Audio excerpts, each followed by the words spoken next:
د پلټنې عالي ادارې څخه راغلي پلاوي له مرستیال والي سره وکتل. د پلټنې عالي ادارې 8 کسیزه پلاوي کندهار ته سفر وکړ او د چهارشنبې په ورځ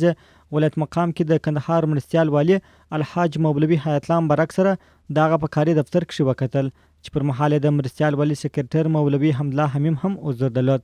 د لیدنې په پیل کې د راغلي پلاوي مشرانو مولوي شریف الله او مولوي فضل حق لومړی د پلاوي او کندهار ته سفر په اړه معلومات له مرستیال والي سره شریک کړل چې په خبره د پلټنې عالي اداره یو خپلواک اداره ده چې د علی قدر امیر المؤمنین شیخ صاحب حفظه الله او رئیس الوزراء ملا محمد حسن اخوند د حکم په اساس د پلټنې عالي اداره د هیواد په ټول ولایتونو کې د یو شمېر مهم ادارو پلټنه او څېړنه پیل کړې چې په همدې موخه کندهار ته سفر کړی ترڅو د 15 ورځو په ترڅ کې د ښاروالۍ مستوفیت زراعت ریاست عدلیه ریاست بهرنی چارو ریاست او ګمرک ریاست هر اړخیزه څېړنه او پلټنه وکړي.